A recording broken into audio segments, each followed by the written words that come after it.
Gracias por seguir con nosotros en Enfoque Mundial. Hoy revisamos el panorama que se vive en Brasil a pocas horas de llevarse a cabo la segunda vuelta de elecciones presidenciales en ese país. Sin duda, los comicios de este domingo 28 de octubre son de alta importancia en la región, no solo por la incidencia económica de Brasil en la zona y el mundo, sino también por la reconfiguración de fuerzas que podría significar el triunfo de cualquiera de los dos candidatos. Brasil, el quinto país más grande del mundo, con una población mayor a 208 millones de habitantes y con un Producto Interno Bruto de $10.384 per cápita, se apresta a definir su rumbo político.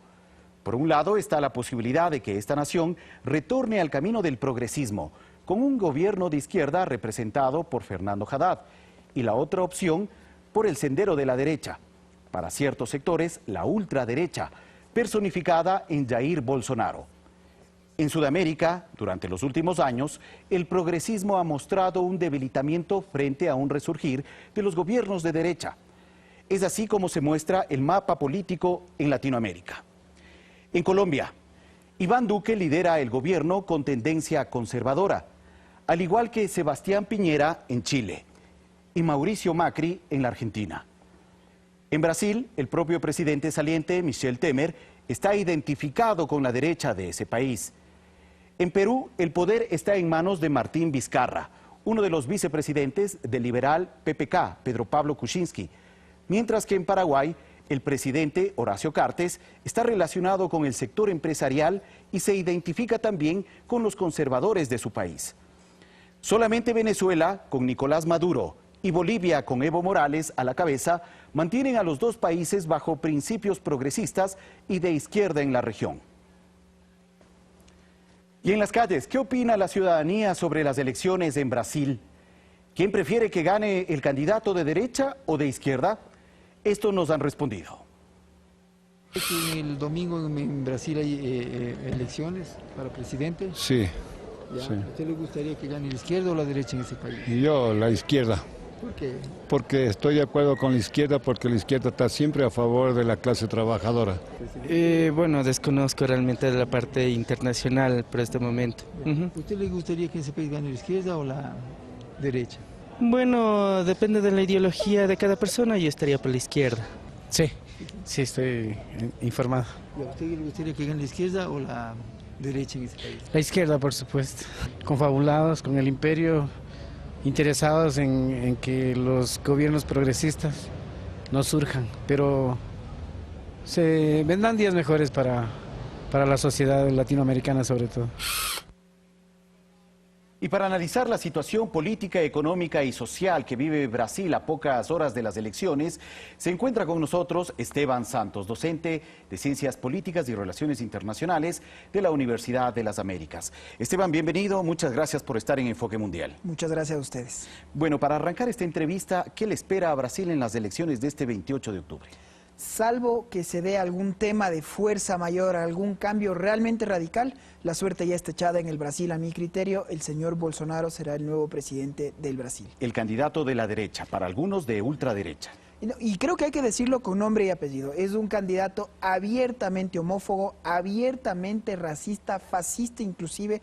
Y de hecho, la pregunta que nos veníamos haciendo en la universidad era ¿cómo puede una persona que sea tan abiertamente contrario a grupos LGTBI, al feminismo, a temas que parecería que las sociedades modernas se encuentran avanzando en esta convergencia? Él abiertamente lo repudia. Y de acuerdo a todas las encuestadoras, estamos hablando de él más o menos tiene un margen de 10 puntos dentro de todas las encuestas. Entonces, en mi criterio, es una respuesta a la crisis de las instituciones. ¿Por qué? ¿Qué es lo que está pasando en Brasil especialmente para que el electorado brasileño decida por la opción de la derecha? Creo que esa es una de las preguntas más fuertes, más que por la opción de la derecha, por esta opción, por este señor Bolsonaro, sin más.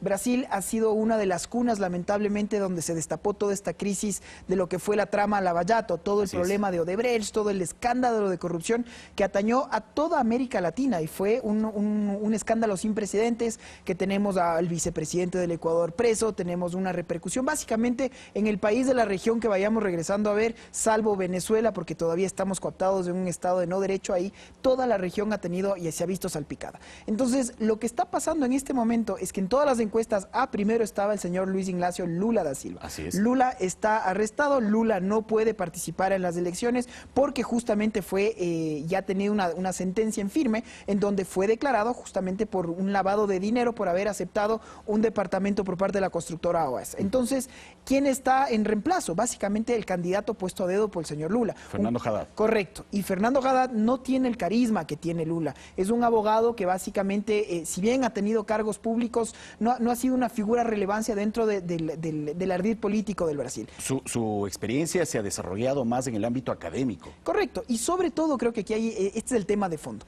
Que volvemos a este hartazgo al status quo, a este hartazgo a lo que fueron una década y más del gobierno de la izquierda en este caso. Nos olvidamos de lo que fue la dictadura en el Brasil y volvemos a estas frases que son muy difíciles de digerir. Por ejemplo, solo de los que se me vienen a la mente, un policía que no mata no es un policía, no deberían existir homosexuales y demás. La idea es que el discurso es que tenemos que refundar otra vez a la patria y tenemos que refundarlo aporte orden y progreso, como lo dice, de la bandera brasilera. Y lo que él está acuñando es decir que se vayan todos, pero que se vayan a la cárcel y vamos a tener un baño de verdades. Y él expresamente ha dicho, a través de su hijo, que ha sido, de hecho, dicho sea de paso, el diputado con la mayor votación histórica que ha tenido el Brasil.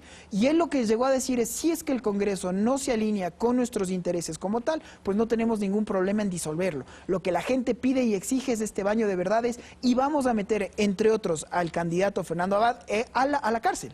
Entonces, lo que llama mucho la atención es qué es lo que está pasando y por qué el Brasil acepta que sea una persona tan extrema y que, salvo que se dé, insisto, algún tema de fuerza mayor, este 28 de octubre será el nuevo presidente del Brasil. Entonces, creo que es una pregunta muy interesante de darse y una primera respuesta vendría justamente por esta crisis y este lamentable desapego que tienen los brasileros, y no solo los brasileros, porque si concatenamos esta misma pregunta a lo que pasa en Latinoamérica, en la región y en el propio Ecuador, hay este hartazgo con las clases sociales, con las élites políticas y sobre todo con el gobierno de turno. Por lo tanto, esta crisis de corrupción, ¿qué es lo que logró tener? Pues un hartazgo, y este hartazgo se ve reflejado en, una vez más, lamentablemente creemos en un Mesías, estamos hablando una vez más de un autócrata que va y nos resuelva todos los problemas. El miedo personal que yo tengo es que el Brasil no haya aprendido de sus errores y que volvamos a episodios muy oscuros que ha tenido la historia política latinoamericana y en concreto la brasileña. Que es por lo general lo que pasa en los países de Latinoamérica. No aprendemos lamentablemente de la historia, de lo que ocurrió en el pasado. Pero bueno, ¿qué es lo que pasaría eventualmente en este escenario ante este triunfo eventual del candidato Bolsonaro? ¿Cómo va a incidir en la presencia de él como presidente del país más grande de Sudamérica en toda la región? Eso es una excelente pregunta. Estamos hablando de un país que es del tamaño de un continente. Así es. 220 millones de personas que evidentemente marcará un rumbo, y es un antes y un después, es una de las economías más importantes a nivel mundial. Entonces, la presencia que tenga efectivamente una persona, un nuevo caudillo, pero ahora un caudillo de extrema derecha, pues va a tener una incidencia directa en torno a las relaciones internacionales. No nos olvidemos lo que ya está pasando, fenómenos como el del señor Donald Trump en los Estados Unidos. Toda esta crisis que está teniendo el concierto internacional con el multilateralismo. Entonces volvemos una vez más a cerrarnos a esta idea de los nacionalismos que parecían que luego de las posguerras ya lo habíamos superado. Pues una vez más vemos esta idea de ustedes se encajan a estos ideales o todo el que no se encaje en estos ideales pues tendrá que sufrir unas consecuencias directas, que han sido las palabras más o menos que el señor Bolsonaro lo ha dicho. Entonces él ha hablado directamente de meter a todos los opositores a la cárcel, él ha hablado de tener un baño de verdades y él ha dicho que esto se tiene que dar directamente de la mano con un régimen disciplinado y militar de la mano.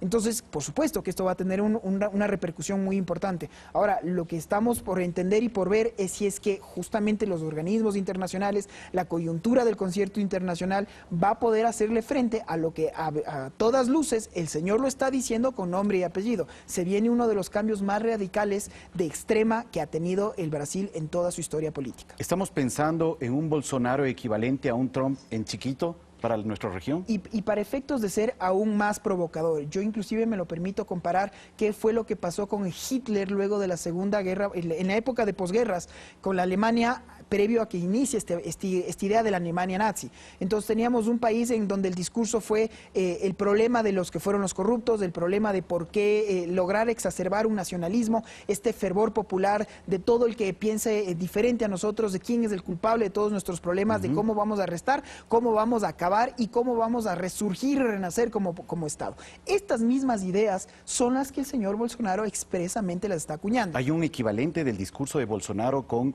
ese discurso del nacionalsocialismo de los inicios del siglo pasado. Y eso es lo que invito a que se vea, este discurso, la de mercadotecnia política que después vino de la mano del señor Goebbels.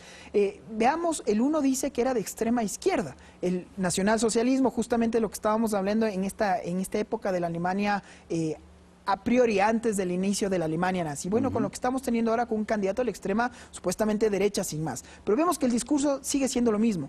El Salvador, el Redentor que va a acabar con todas estas mafias, con toda la corrupción, con todos los problemas sociales y de inequidad que está teniendo un país. Entonces lo que necesitamos es un baño de verdades, lo que necesitamos es un gobierno muy fuerte de la mano de los militares que ponga en su sitio a todos estos corruptos de la última década. Entonces el discurso se repite. Ahora, el miedo es que cuando volvemos a dar todo este poder y no se diga de un Estado que es del tamaño de un continente, lo reitero, pues las repercusiones inmediatas que esto va a tener no solo en ese país, sino en la comunidad internacional, pues pueden ser muy desproporcionadas. Bueno, parece que dos elementos son preponderantes en la decisión que eventualmente tomen los brasileños frente a las urnas este 28 de octubre.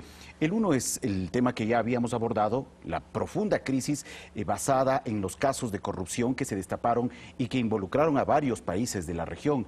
Pero otro de los problemas que también preocupa a los brasileños es el alto nivel de inseguridad que se vive en ese país. ¿Y cuál ha sido la respuesta que el señor Bolsonaro ha dicho? Libertad en la compra de armas. Ha dicho, y lo repito, no hay un policía, no existe un policía si un policía no ha matado. La idea de que vamos a tener una vez más un Estado fuerte, pero un Estado fuerte de la mano de una fuerza pública que haga respetar, entre comillas, y valerse a través del atropello a derechos humanos.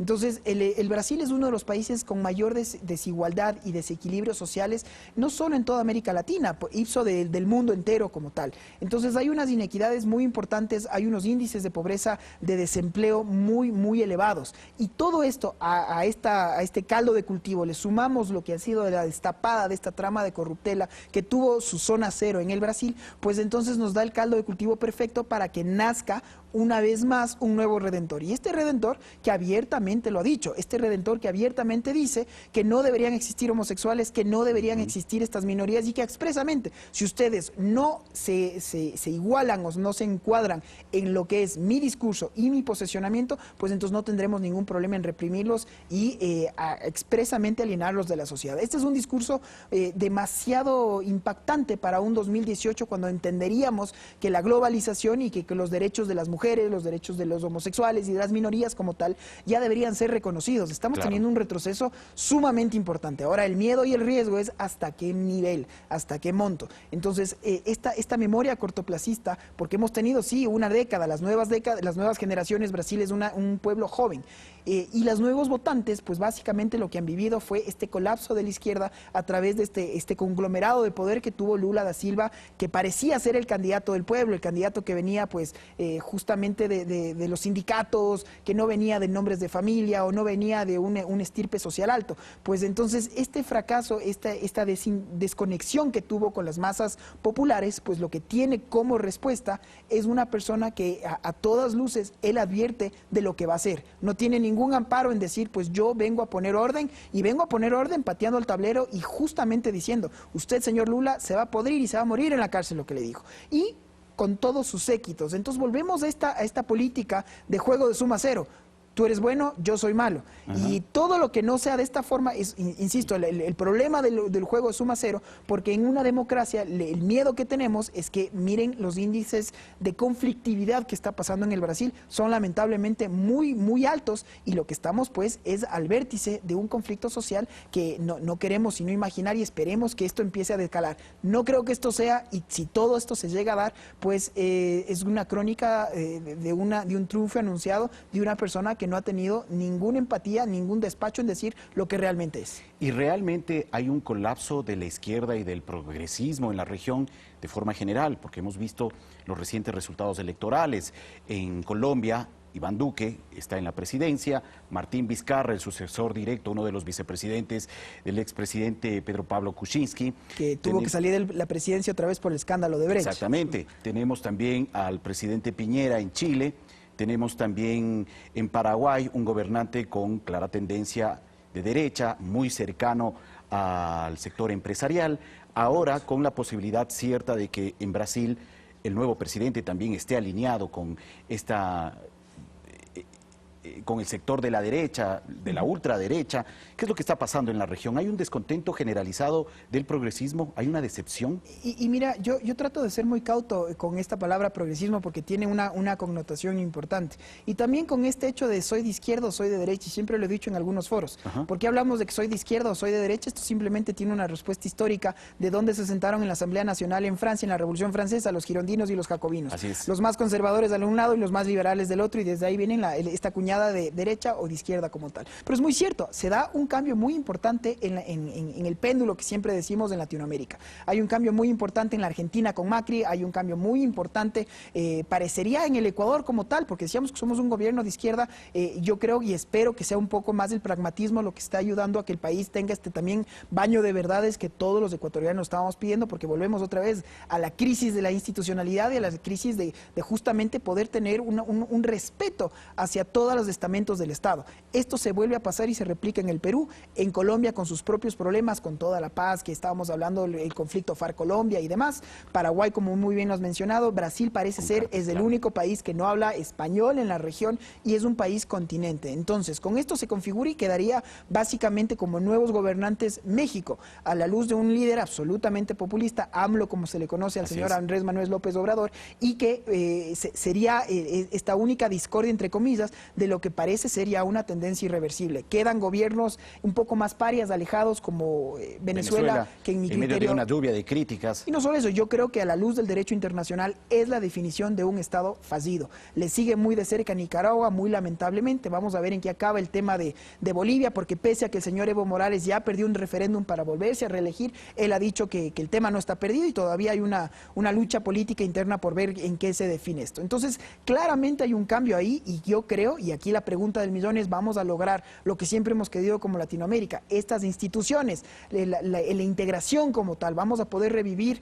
a temas como la CAN, como el Mercosur o la propia UNASUR, a la luz una vez más de esta ideologización, digámoslo así, de tener cercanías por lo menos en materias comerciales, una cercanía en pensamiento por lo menos? Yo espero que esto tenga una repercusión positiva para la región. Ahora, una cosa es tener una cercanía en torno a lo que puede ser una ideología. Otra muy diferente es tener que acabar con fenómenos como lo que es en Venezuela por un lado y como lo que puede llegar a ser el Brasil si es que las peores temores se llegan a concretar. Muy bien. Muchas gracias, agradecemos a Esteban Santos, docente académico de la Universidad de las Américas, que nos ha acompañado durante estos últimos minutos reflexionando en torno al escenario político electoral que se vive en Brasil frente ya a estos comicios que se acercan este domingo 28 de octubre. Vamos a hacer ahora una pausa.